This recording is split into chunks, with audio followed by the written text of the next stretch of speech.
около 4 мільёнаў тонн, так, за год. Мгм. Цікава. Ну, мы не нафтавікі. Можа быць, хтосьці разбіраецца, напішыце ў каментарах, калі гэты стрым ідзе. Ну, Сергей, я правильно разумею, што пачынаецца нейкі пералом у вайне. Зноўку загаварылі пра пералом упершыню з контрнаступа 23 года, які быў неўдалы. Як мы і прагназавалі, што красавік 26 года пасля красавіка, ну, сітуацыя пачне мяняцца. Яна робіцца паганай для Расіі.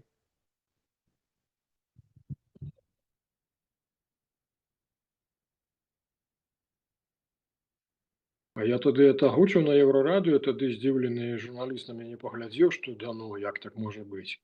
Я кажу, а паглядзіце, яны паслядоўна выбіваюць увесь флот і всю супрацьпаветраную абарону. То бок это пачалося яшчэ от летась. І зараз вот толькі это пачынае як бы так рэальныя плады свае прыносіць. Таму это канцэпт, які рэалізуецца на сённяшні дзень. Тое, чаго дабілася Украіна. Разумееце, з часоў Наполеона, як бы так, што да Наполеона, што пасля лічылася, што Расію немагчыма заваяваць, таму што яна мае агромную вялізную тэрыторыю. А зараз вот у сувязі са зменай логікі вайны, са з'яўленнем усёй этой малой жамяры, этой малой авіяцыі, дронаў БПЛА, усяго астатняга, это наадварот для Расіі робіцца вот эта агромная тэрыторыя, яна робіцца рэальным праклёнам. Таму што упільнаваць такую агромную тэрыторыю, ну это мала рэальна. Я не ведаю, колькі, да і больш таго, глядзіце, у прынцыпе, несупаставімая кошт ракеты, зенітна-ракетнага комплекса, напрыклад, ну, я не ведаю, таго С-400, нават С-300 у параўнанні з якім-небудзь аналагам, украінскім аналагам шахеда. Это, конечно, не такая великая розница, як паміж Пэтрыётам, ракеты Пэтрыёта, якія каштуюць там по мільёну, да, якія выдаткоўваюць якраз на тое, каб збіць іранскія шахеды, да. Але ж пры гэтым, як бы так, логіка, вот тут тая самая логіка.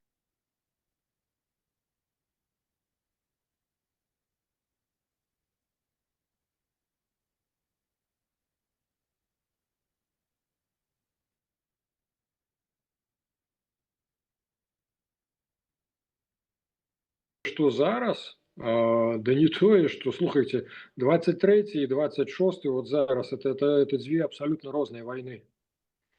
А ўсе нашыя сілавікі, яны еўрапейскія, і ў тым ліку і беларускія нашыя, і расіяне раней, яны былі падрыхтаваны да вайны мінулага стагоддзя.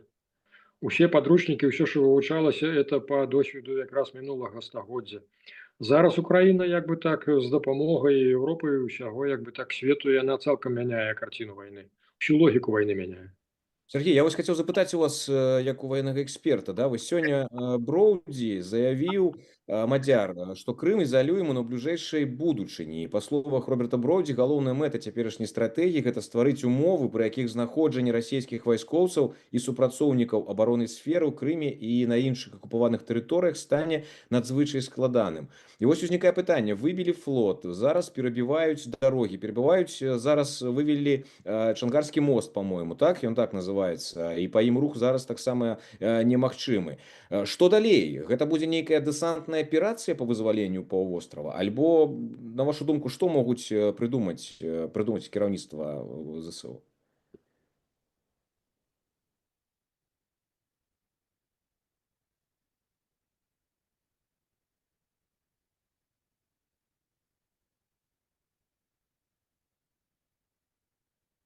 Паступовае вызваленне Крыма.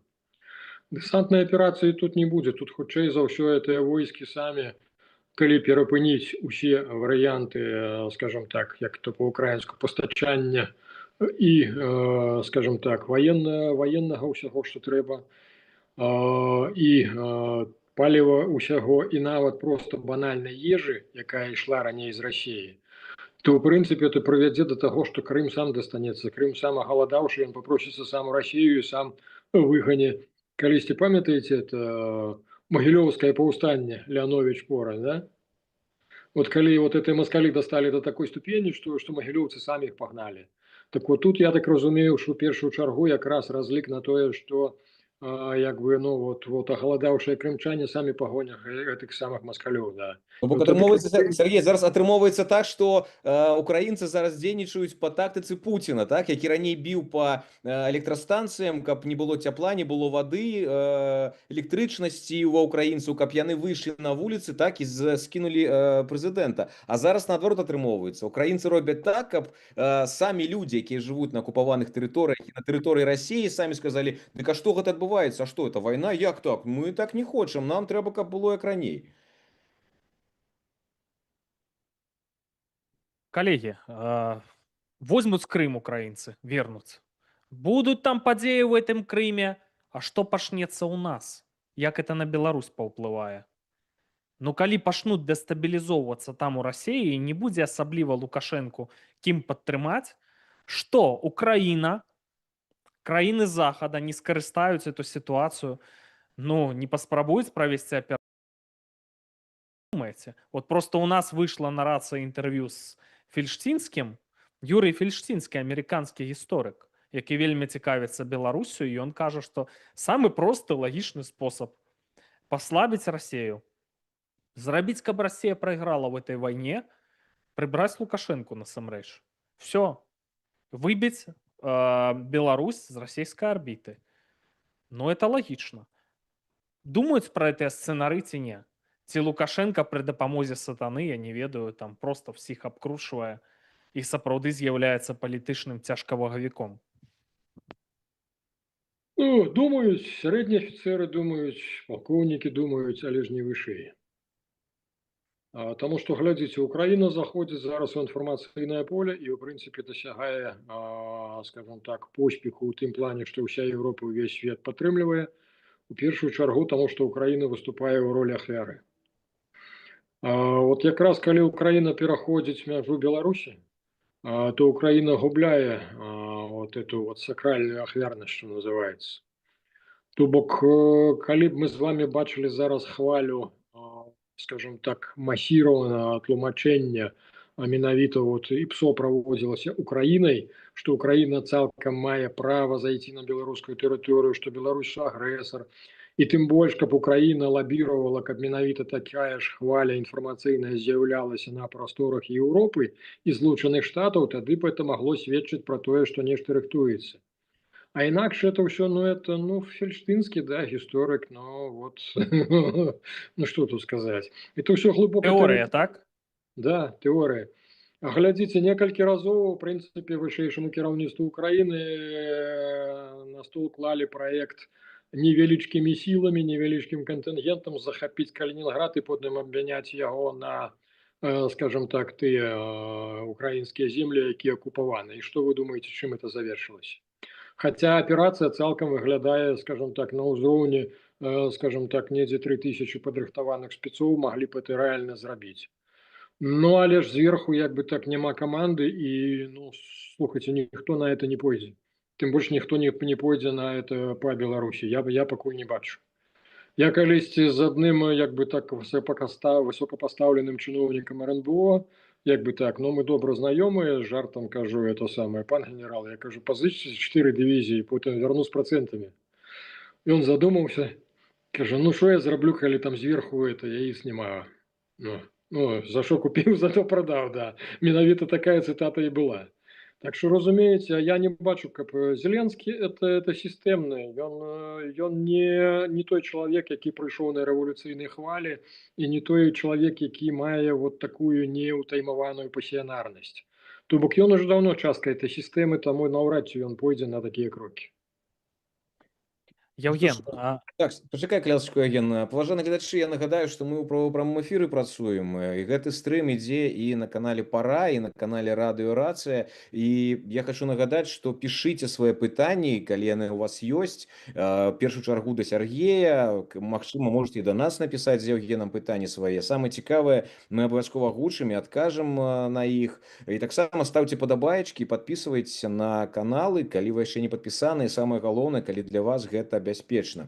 Сергей, я вось хочу вам пытанне задаць ад нашых гледачоў. Можа, у вас ёсць якая інфармацыя? Тут пытаюцца пра Тацяну Мартынаву, чаму яе не пусцілі ў Польшу.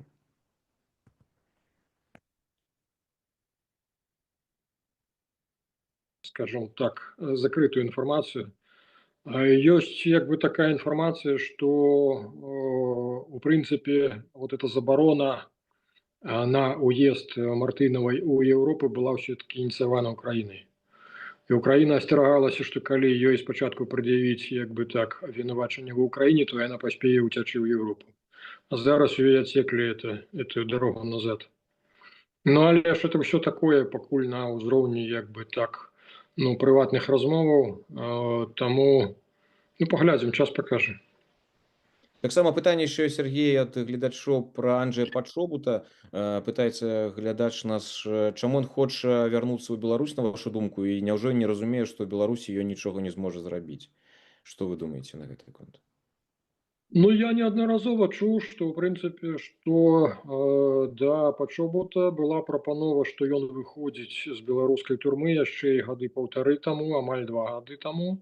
Але ж Падшобут на той момант патрабаваў, каб з ім разам выпусцілі мінімум 50 чалавек, якіх ён там, ну, побач з сабой бачыў. І другое, што ён патрабаваў, каб ён застаўся ў Беларусі.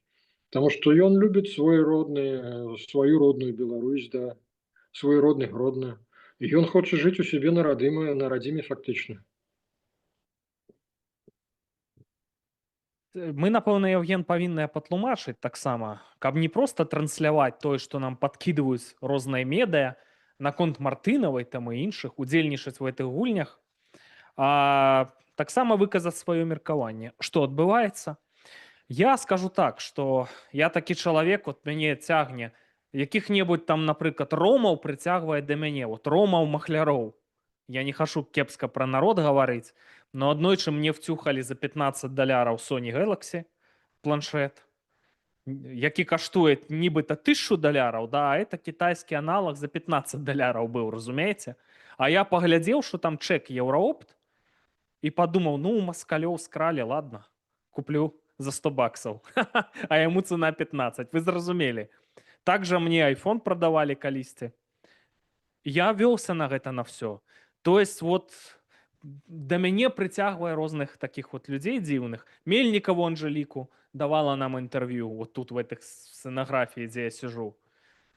Ну, спадабалася яна мне як спікер. Была ў такой цудоўнай шыкоўнай сукенцы. Вось. І таксама Тацяна Мартынава давала інтэрв'ю, там нейкія былі выбары ў каардынацыйную раду. І скандалам скончылася эта размова, таму што пры ўсім пры тым, што яна стаяла на пазіцыях Украіны, там легіён, свабода Расіі, но яна катэгарычна адмаўляе там распад Расіі, вот такія пытанні. Яна абсалютна адмаўляецца там ад беларусіфікацыі, што беларуская мова павінна быць адзінай дзяржаўнай. Яна абсалютна абражае дзеячоў апазіцыі, таких вот старую гвардыю апозіцыянераў беларускамоўных. Там Зенон Пазняк, не ведаю, тут Сергей Вераменко з беларускай хрысціянскай дэмакратыі быў. Вот такая пыхлівасць, задраны нос, такія маскальскія замашкі, я б сказаў. І пры тым чалавек, які абсалютна транслюе культурніцкія наратывы рускага міра. Ну, все адно, з улікам, што яна столькі часу знаходзілася ва ўкраіне, уявіць сабе, што яна з'яўляецца, ну, не знаю, нейкім агентам ФСБ атрымліваецца. Я не магу з гэтым пагадзіцца. Но зараз дакладна нейкая пашла хваля вот с этой Аліна Харысава. Сімпатычная дзяўчына. Вось, то, што она там что-то дала згоду на нейкую супрацу. Калі б яна дала згоду на нейкую супрацу і кагосьці бы залажыла, вы бы побачылі это. Ну, памылілася дзеўка, ну, бывае. Ну, чаму вы выперлі это в наши нівы, там, в нібыта незалежныя медыа? Чаму вы праводзіце супраць іх аперацыю? Для таго, каб адвесці ўвагу ад больш буйных рыбаў з гэтых жа асяроддзяў. Вот такое маё меркаванне. Ведаеце, калі я гляджу, як некаторыя офісы і кабінеты рабілі праколы з рознымі чорнымі кнігамі Беларусі, планамі перамога, потым звесткі з гэтымі беднымі людзьмі, там беларускі гаюн траплялі да сілавікоў Беларусь і ў Мордар. Ну, я задумваюся, ну, вы спрыяеце зачыстцы беларускага плацдарма, робіце тое самае, што лукашысты, што ФСБ. У мяне ёсць пытанні да гэтых вось структур. І то, што нібыта вот в гэтых структурах знаходзяць вот такіх людзей, якія памыліліся, это выглядае падазрона, што даюць нейкіх дробных пешак, прыкрываючы больш буйных дзечаў.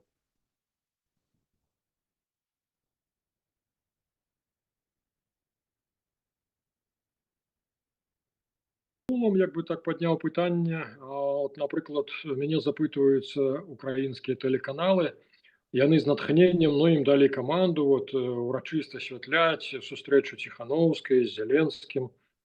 Я шчыра, я вот некаторыя каналы зноўку такі зараз адмовіліся ад кантактаў са мною, тому што я на пытанне, яны мне кажуць, вот лідар беларускага народу, там это самая Святлана Ціханаўская. Я кажу, слухайте, ну ты тэхнічны кандыдат быў, які это лідар? Ну, лідар это той, хто это самае, хто мае як бы так сілу, энергію, хто наратыў нясе, а Святлана нічога не нясе. Это просто як бы так проект. Вот глядзіце, на маё разуменне, зараз по таким же алгарытмах вырошчваюць для России такую же пазіцыянерку, это Юлію Навальную, да? Уся тая ж агентура СВР, якая раскручвала Ціханаўскую по Еўропе, той же самы спул зараз задзейнічаны, яе раскручваюць. То бок, ну і будзе ў іх такі ж самы, такая ж калька Святланы Ціханаўская, якая будзе ездзіць, сустракацца са ўсімі ўрачыста, і это абсалютна ніяк не будзе ўплываць на Пуціна ўнутры России, да? Так вот, на маё разуменне, я ведаю, што, напрыклад, украінцы, яны багата хто датычны да беларускага накірунку, яны таксама былі вельмі здзіўленыя, што сустрэча адбылася. І яны, напрыклад, так і выказалі, типа, навошта Зеленскі злуе Лукашенку, таму што з Лукашенко ж можа адкрыць другі фронт. Я нагадаю, што для украінцаў это асноўны аргумент. Каб, крый Божа, Лукашенко не адкрыў другі фронт. Так вот тут вот я параллельно як бы так супоставляю информацию. Памятаете, Лукашенко постоянно говорил про то, что на контакте с кіраўніцтвом Украины. Буданов, Кирилл Буданов, калі быў яшчэ кіраўніком, калі ён на острове быў, калі быў кіраўніком ГУРа, то ён таксама говорил, что ён з Лукашенком як бы ў контакте. Это абсолютная правда. Постоянно перыядычныя дэлегацыі беларускіх афіцераў наязджаюць у Кіев, ну і вырашаюць уласна, як жыць далей, каб уласна беларусы не былі ўцягнутыя ў вайну і каб, ну, в прынцыпе, калі што, пры выпадку перамогі Украіны яны маглі як бы так замолвіць, ну, вы ж памятаеце, мы ж з вами вот разам бухалі там гарэлку ў Киеве, да, у 25-м ці ў 24-м, да. То бок, вельмі нагадывае ситуацию, то у мяне дзед, слаўны партызан быў, да, так ён рассказываў, як у 42-м годзе, это Любань, Рэчыца, это ўсходняя Беларусь, вот у вёсцы збіраюцца за адным столом партызаны, паліцаі і вырашаюць як бы так, як жыць далей. То бок немцы, немецкая ўлада, это немецкая ўлада, а вот нам тут жыць. Таму вот мне нагадывае, як паводзяць сябе беларускія спецслужбы з украінскімі, пастаянна камунікуючы, менавіта вот этих партызанаў з паліцаямі. Якраз мы вот это русаки выступаюць у якасці немцаў, окупантаў чужых, а наши вот тут вот, ну вот сёння мы падзеленыя, мы з розных вёсак, але ж нам усё роўна трэба, скажем так, неяк выруліць, каб нас, ну вот, не нацкавалі адзін на адного.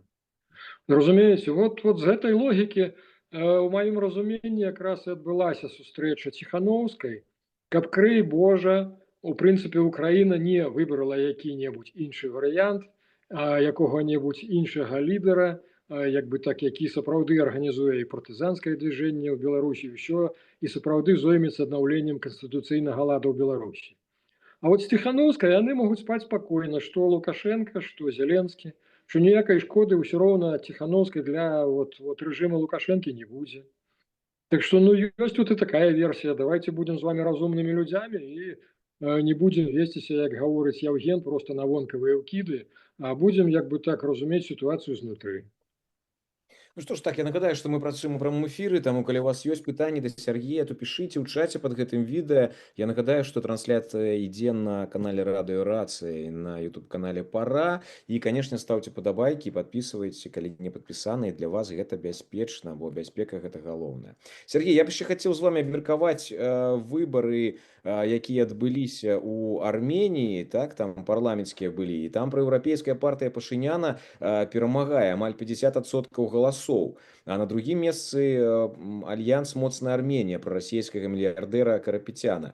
Сергей, ну што ж, Арменія адрываецца ад Расіі, яшчэ адна геаперамога Пуціна?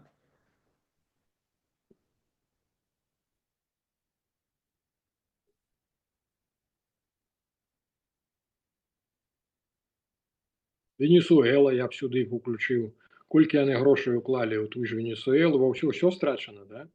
Ну. То бок можна прылічыць да перамогі расійскага МЗС і ўвогуле расійскіх спецслужб Грузію хіба. Ну, але ж я вельмі спадзяюся, што это таксама часовая з'ява. Праўда, загаварылі пра стварэнне аналага саюзнай дзяржавы паміж Расіяй і Грузіяй, менавіта па аналагу як Беларусі і Расіі. І пры этом грузінаў купляюць тым, што тады вернуць вам назад і Абхазію, як бы так, ну і другі гэты рэгіён, які адкусілі ад Грузіі. Ну, не ведаю, вот это хіба адзінае ў іх, дзе пакуль ёсць нейкія поспехі. Ну і Пуцін усё ж такі ён плануе сустрэчу, ўжо ішла размова пра сустрэчу з Пашыняном, але ж толькі пасля падвядзення вынікаў, таму што Пуцін хоча разумець. Мы тут з вами мусім таксама разумець, што да гэта Пашынян пры ўсёй рыторыцы ён ўсё ж такі вот знешняя палітыка Арменіі.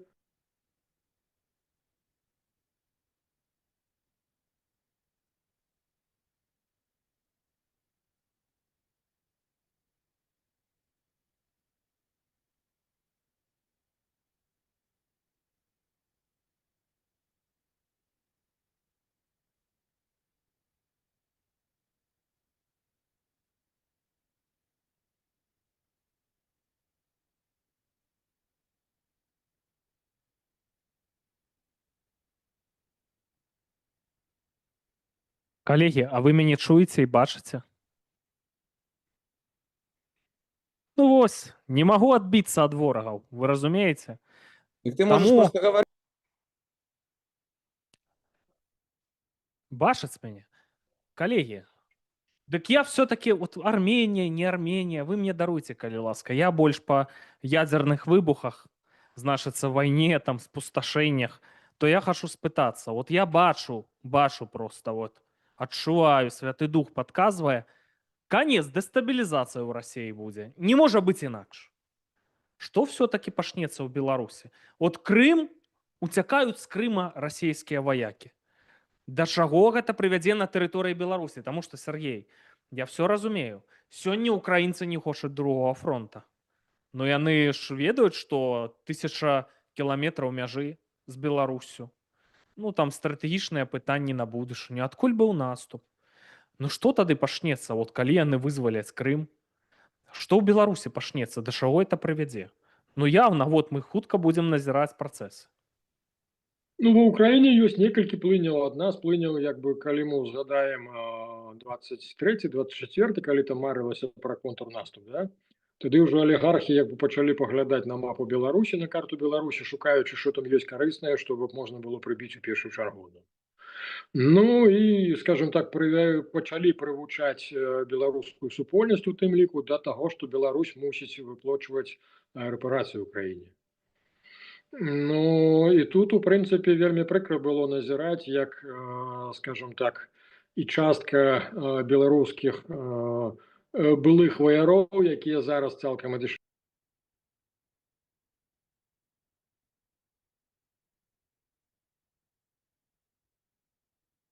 заплаціла. Мы больш за 60 лепшых беларусаў палегла за Украіну. Пакажыце мне хаця б аднаго украінца, які загінуў за Беларусь. І вот гэты аргумент, як бы так, на пэўным час ён падзейнічаў, як бы так, той бок заткнуўся, што называецца. Ну, але ж гляджу, зараз час ад часу ўсё ж такі зноўку іх узнікае, як бы так, ідэя, то, што вот прыватызаваць нешта. Ну, я вам скажу так, пасля таго, як Украіна стане пераможцам у гэтай вайне, вельмі, канешне, добра, каб это адбывалася разам.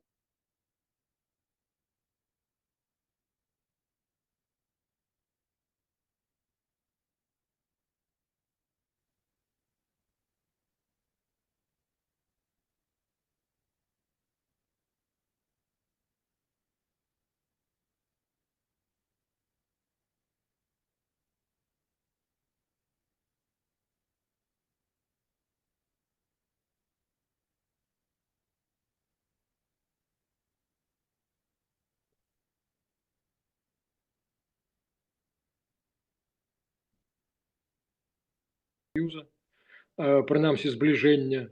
І я думаю, што ў прынцыпе, што пасля вайны мы як бы так зможам нашыя два народы як бы наладзіць узаемаразуменне паміж сабой, і як бы я думаю, што мы будзем дастаткова блізкімі. Таму што паглядзіце на ўсю нашу гісторыю, ну мы ж заўсёды былі разам па сутнасці. Вот нас з Украінай якраз у прынцыпе нічого не раздзяляе.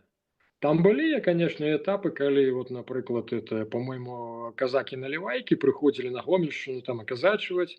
Ну там, правда, Радзівіл вельмі хутка пасадзіўшы на калет, іх расказачыў усю эту справу. А вот так вот больш глобальных, як бы так, нейкіх супрацьстаянняў паміж беларусамі і украінцамі ніколі не было. Таму як бы вот такую вот праблему, як зараз разгойдваюць паміж Польшчай і Украінай, у нас, я думаю, што ніхто не знойдзе нават з самых злобных суседзяў. 1067 год, калі спалілі Менск. За часы, калі быў слаўны Полацк, Усяслаў Полацкі, Усяслаў Чарадзей, штосьці ён там не паладзіў з кіеўскім князем і ягонымі братамі, Яраслававічамі, сыны Яраслава Мудрага. Яны прыйшлі, спалілі гістарычны Менск. Ну, такія часы былі, это не то, што штосьці кепскае хацелі зрабіць, такія былі паняцці ў 1067 годзе. І праз нейкі час паланілі Усяслава Полацкага. Пасадзілі яго ў астрог, і праз нейкі час да Кіева падышлі полаўцы. І кіеўскі князь уцёк з Кіева, а кіяне папрасілі Усяслава Полацкага наша стаць іхным князем. І ён прабыў колькі 9 месяцаў, здаецца. І калі вярнуўся іхны князь, хто ён там быў? Яраслававіч, Святаслаў, по-моему. То Усяслаў Полацкі просто взяў, адышоў у полацкае княства, вярнуўся дадому. Вот такі быў канфлікт. Напэўна, няма проста аналагаў этому канфлікту ў сусветнай гісторыі. Ну, нам чужога не трэба. Усяслаў, ён же ж, як бы так легенды хадзілі, што ён у дзень кіраваў у Кіеве, а ноччу ваўком бег да сябе ў Полацак. То бок родная зямля, яна ўсё ж такі... Яўгенія, а як вы думаеце, штосьці ў нас пачнецца? Ці не пачнецца? Вы адчуваеце ў паветры подых пераменаў у той момант, калі ніхто в іх не верыць? Вы чалавек, які многае бачыў у жыцці. Адна фільмаграфія не змяшчаецца на старонку А4. Чалавек, які ў тым жыцці ведаў генералаў і палкоўнікаў. Што ж здарыцца, калі да нас пачнуць ламіцца, каб увайсці ў склад Беларусі, Невельшчына, Смаленшчына, частка Пскоўшчыны? Што рабіць увогуле? Што это будзе? Евген, ну я скажу адразу, што ў мяне няма такога геніяльнага таленту канспіралогіі, які ёсць у вас. У вас паўсюль здрады, паўсюль агенты, паўсюль хутка штосьці зменіцца. Мне падаецца, што, канешне, зменіцца. Усё зменіцца, усё будзе, але трэба гэтага дачакацца. Што гэта адбудзецца заўтра, я не ўпэўнены, але гэта абавязкова будзе. Я яшчэ гадоў 7 таму назад казаў, 6, што 10-30 год. Паглядзім, наколькі я аказаўся правы. Яўгенія, вам, землянам, не зразумець. А нам, прыхадням з 8-й галактыкі, ну вот такі вот ён свет. Дарэчы, Бог адзіны там і тут. І там Ісуса Хрыста прызнаюць. Вось, Сергею, от чэмпіянат свету па футболе пачынаецца. Увесь свет будзе... Праз 10 хвілін, трэба зараз ужо ўключаць тэлевізары. Да, шкада, што ў Злучаных Штатах там і ну, на тым кантыненце, дзе я пэўны час таму жыў, ну іншапланецянін. Мне планета, ведаеце, для сабакі кіламетр не круг. Вось няма на гэтым свяце Беларусі. І шмат на якіх святах Беларусі няма. Спорт угробілі, все угробілі, шоу-бізнес. Просто вот кошмар. Калі ў нас свята пачнецца, ёсць увогуле нейкі пазітыў? Адыграем мы пазіцыі, як у вялікім княстве літоўскім яшчэ ў 15 стагоддзі. Славянскі базар хутка пачнецца, Яўген. Сергею, вот Сергей ездзіў на Мачу Пікчу, і ён вот раскажа, ці ёсць в этом ва ўсім нейкі пазітыў. Слушайте, ну пазітыў это самая беларуская, старалітоўская, наша вакаілаўская традыцыя, памятаеце, старыны не рушыць. На жаль, мы не тыя крэатыўныя, якім увесь час хочацца нешта мяняць. Мы якраз вот стабільныя, это самае нам ну, можа і не так усё як бы б хацелася, але ж ну вот лепш, калі яно будзе стабільна, спакойна. Таму я лічу, што і Лукашенко тут грае сваю пэўную ролю.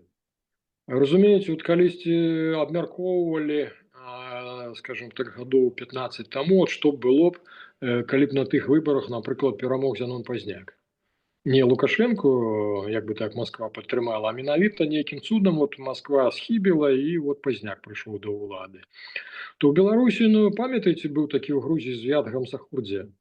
То я думаю, Беларусь бы уже спознала тады вот эту і грамадзянскую вайну і адкол кавалак, як бы гру готовила на нашай тэрыторыі якраз этую едвасць, да? То бок стары от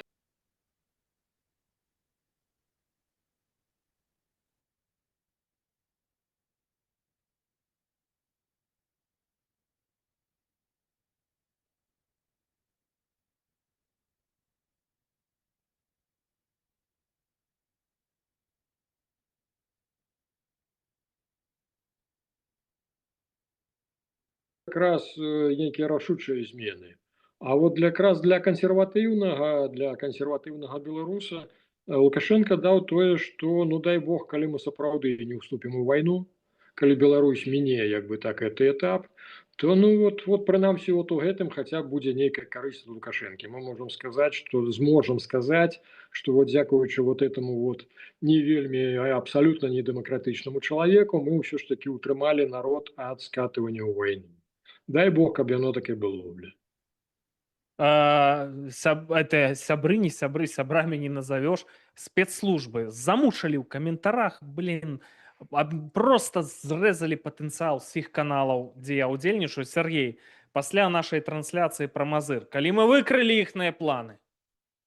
Вось, экстрэмістамі прызналі. Но пасля таго, што вот ты зараз сказаў, можа быць, адмяніце это экстрэмісцкі статус і нам па ордэну. Евген, Францішку ва Скарыну. ўсім ёсць два бакі. Мы, у прынцыпе, была магчымасць, мы як бы так папярэдзілі Беларусь, каб не была ўцягнутая ў вайну, таму што трэба разумець, незалежна ад таго, па які бок мяжы мы жывем, мы беларусы, і нас не так багата. І нам, у прынцыпе, для таго, каб адбіцца ў перспектыве ад Москвы, нам трэба, каб мінімум частка сілавікоў была на нашым баку, каб якраз гэтыя сілавікі як бы так сталі гарантам таго, каб Беларусь. Евгения, а колькі людзей глядзяць наш стрым? Там у вас написано?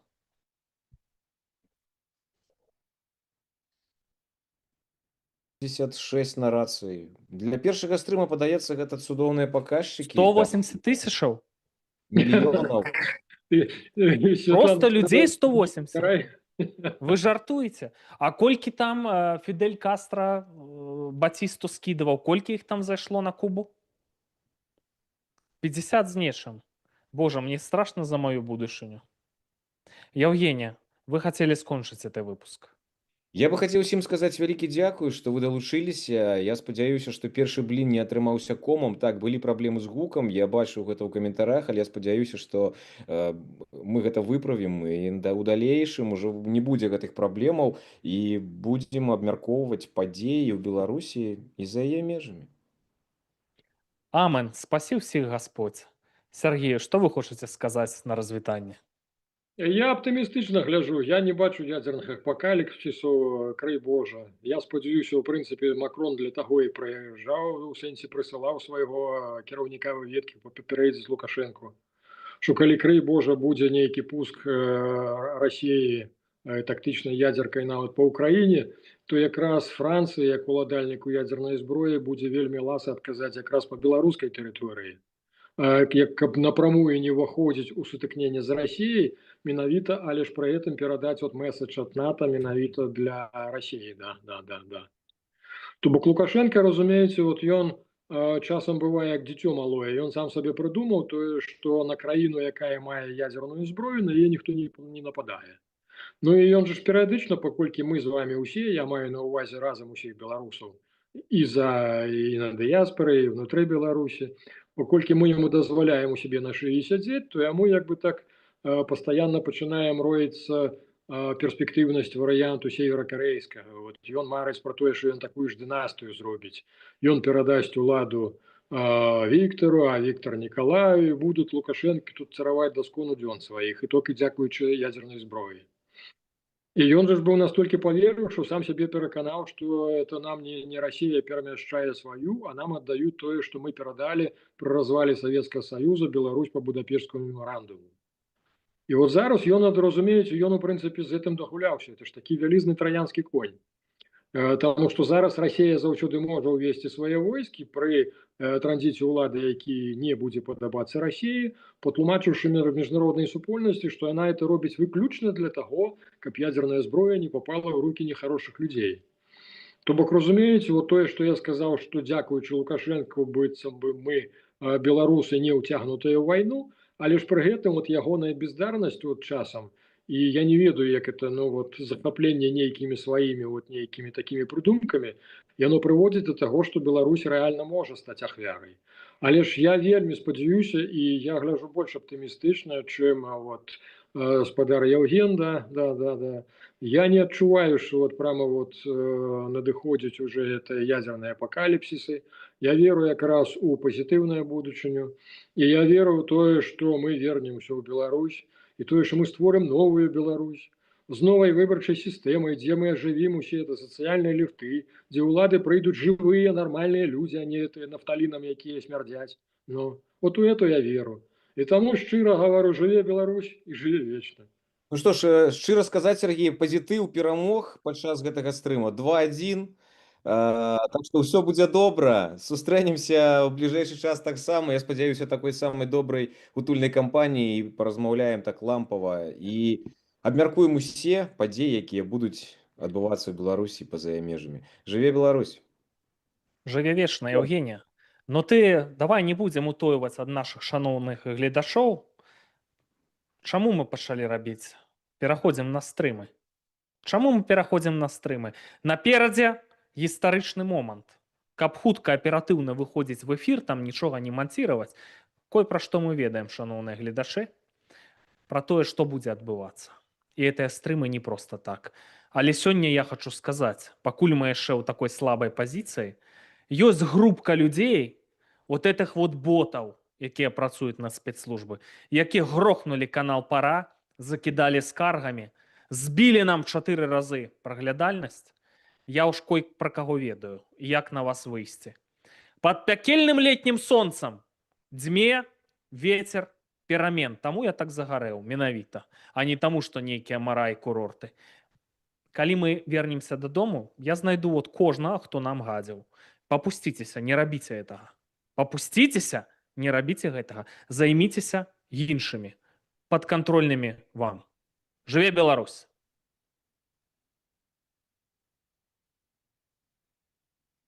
Можно выключать, Олег. Все,